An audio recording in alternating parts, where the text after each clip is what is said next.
And we're back. Now I'm going to go over with you and show you my coveted comment list. So at some point while putting comments on papers, I realized a lot of the comments were the same. And that makes sense for this class. I teach this class more than any other class. And for the standards of the class, or the standards that I teach the class, um, the comments are the same. Like the errors that are available to be made are generally the same. So a lot of the comments are the same. So to save my wrist from typing all the time, sometimes I just go in, I'll copy the comment and paste it onto your paper.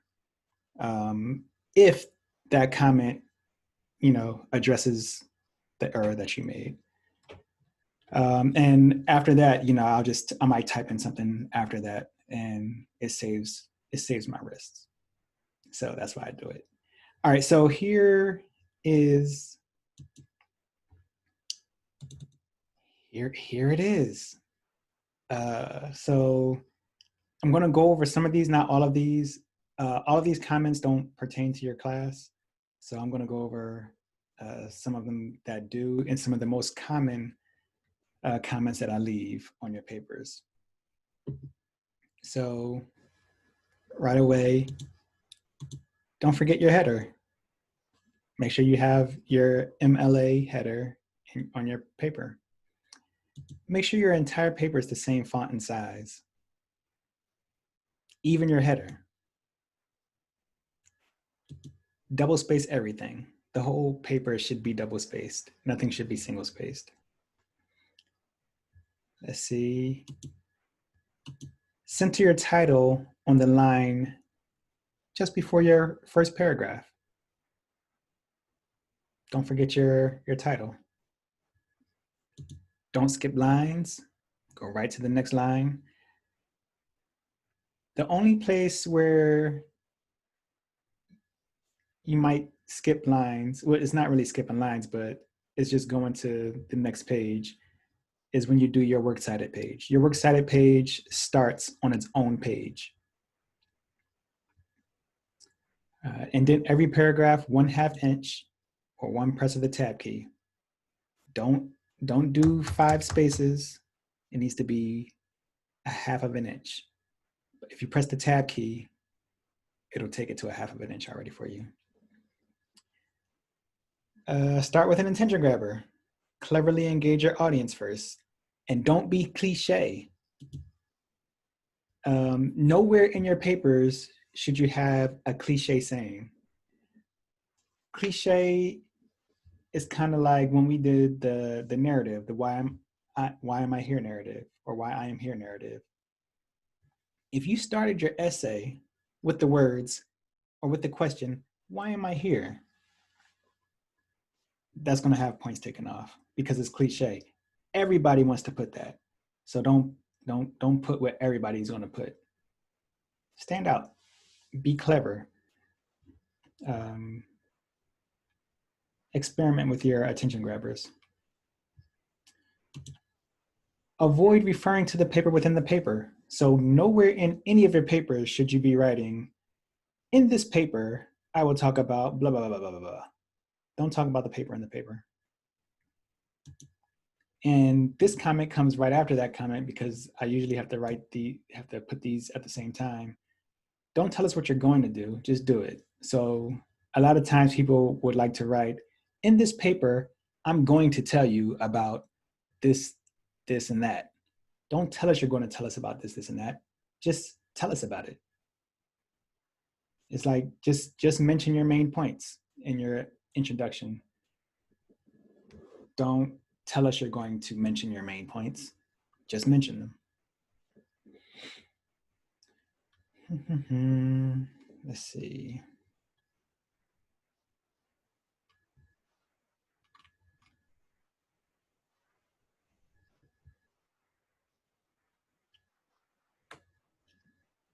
The last sentence in your introduction paragraph should be your thesis statement. Remember that your thesis statement is one complete sentence that tells the main idea of your entire paper in a self-explanatory way. If I take your thesis statement and put it on a blank sheet of paper and give it to someone to read, they should be able to tell me what your paper is about just from reading that one sentence, without having to ask about undefined pronouns. So an undefined pronoun is when you have he, she, it, them, those, kinds of pronouns in your thesis statement, but we don't know who she, he is, or we don't know what it, those, and them are. So be specific. Your reworded thesis, the first sentence in your conclusion paragraph follows the same rules as the thesis at the end of your introduction.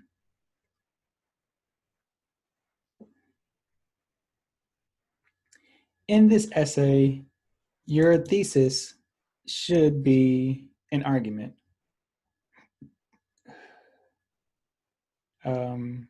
It should state what your argument is. It should state what side you're on. So don't just bring up the issue, state your argument.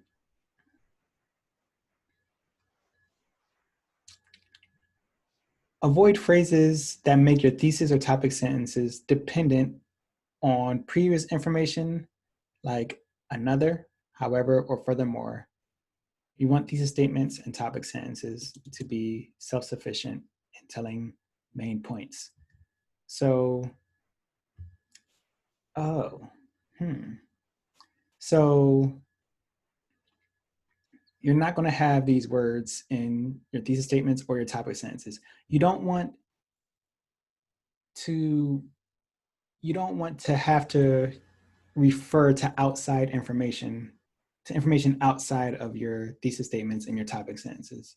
Make them so complete and so self-sufficient that they stand alone. Thesis statement tells what the paper is about. Your topic sentences tell what your body paragraphs are about.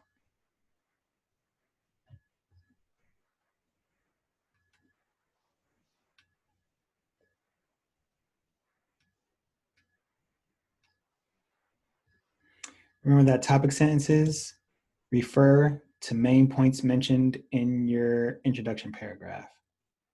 And topic sentences are also just like thesis statements. And they tell what the main point of that body paragraph is about. This one right here, that talking about topic sentences referring to main points in the introduction. I have that kind of statement 3 different times because often if you're not practicing that rule, then most likely all of your topic sentences are not referring to main points. So I wrote it 3 different times so I can put it on your paper 3 different times. So make sure that it's right.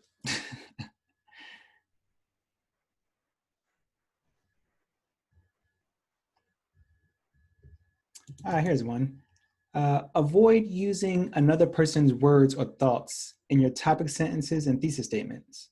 These points in the essay structure are where you guide the essay with your precise control. So your thesis statement and your topic sentences should not be quotes from other people. If you're practicing the quotation sandwich format, it wouldn't be a quote anyway, because the quotation sandwich format starts with a sentence that's made up of your own words anyway.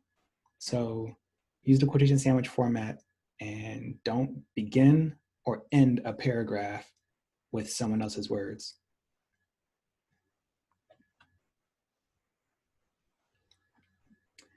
For the critical essay, the first body paragraph should be unbiased.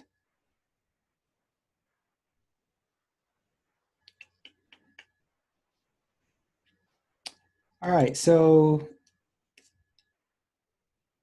I just remembered I have to put another video up. It's the video about transition sentences. So I'll put that one up too. But transition sentences, you'll need these for your critical essay final draft. Transition sentences are sentences that come at the end of a body paragraph before another body paragraph. So you'll have two of these. One at the end of your first body paragraph and one at the end of your second body paragraph. You don't need to transition into the conclusion paragraph because the conclusion paragraph begins with your thesis statement and that already connects with the entire paper. But a transition sentence should begin by talking about the current paragraph's topic and it ends talking about the next paragraph's topic. It's kind of a creative thing, but once you get it down, you'll find out, you'll realize that you can transition from anything to anything. Sometimes you'll have sometimes some students put their topic sentence is the transition sentence. They'll make the topic sentence a transition sentence, but that's not the best practice. That topic sentence should be just about that paragraph. It should tell what that paragraph is about. It shouldn't refer to previous paragraphs. And if you do that, I'll tell you that this is a transition sentence and it should go at the end of the previous paragraph and that this paragraph needs a good topic sentence.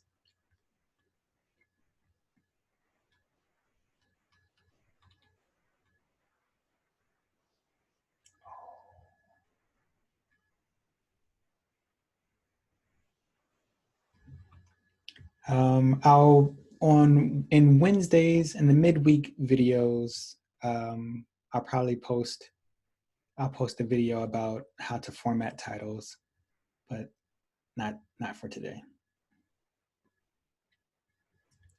Avoid the cliche of writing in conclusion or the like for your conclusion paragraph. Just reword your thesis. It works. It always works.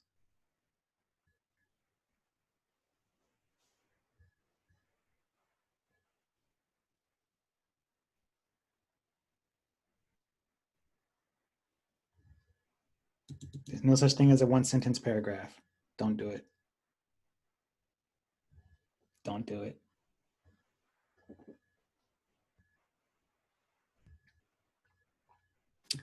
Just like we begin the essay with a attention grabber, we're going to end with a clincher. Touch the minds and hearts of your readers so they continue to think about or feel something for your paper, even after they put your paper down. These are important parts of essays. Even if you are a creative writer and you write a novel, you want to start it in a memorable way and you want to end it in a memorable way.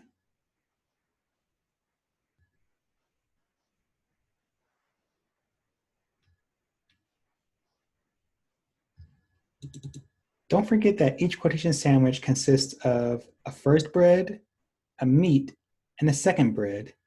Each part is its own sentence.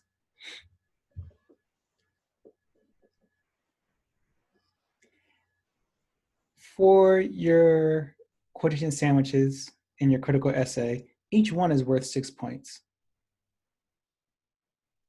So if you have a good first bread, a good meat, and a good second bread, then you get those 6 points. If the first bread is messed up, then potentially you lose 2 points.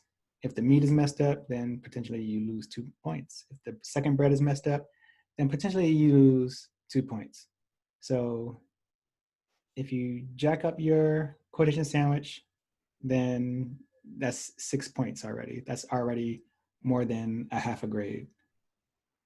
So make sure, like we had a discussion board. You saw what a good quotation sandwich is. You given feedback on others. Most of you gave good feedback.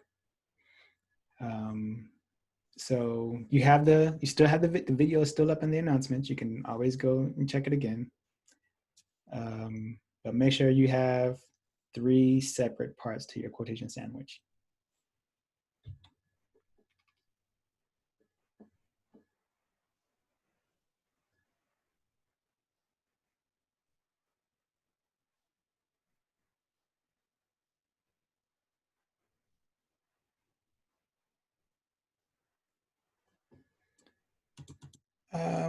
Here's something that I saw in the discussion board. So don't use single quote marks. Um, the double quote marks that's what we use to make a quote. If you use a single quote mark, we'll use a single quote mark if there's a quote within a quote.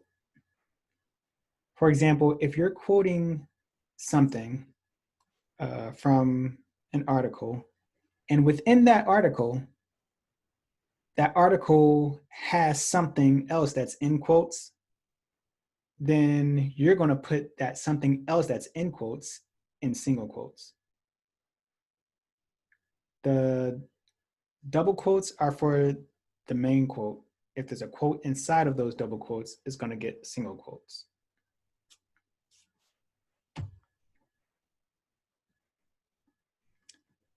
And I think that's it. If you like to see exactly what everything else says, you can feel free to pause it as I'm scrolling up and read all the comments that I have. But do understand that these comments are for not just for your paper, not just for this paper. Some of them are for the next paper, some of them are for other classes. So, but these are the most popular comments that I leave. And I mean, very often, sometimes too, I'll just type stuff in, but it's the same stuff mostly all the time. So that's my coveted comment list. Don't commit any of those comments. Yeah. All right. Have to get rid of this purple mist.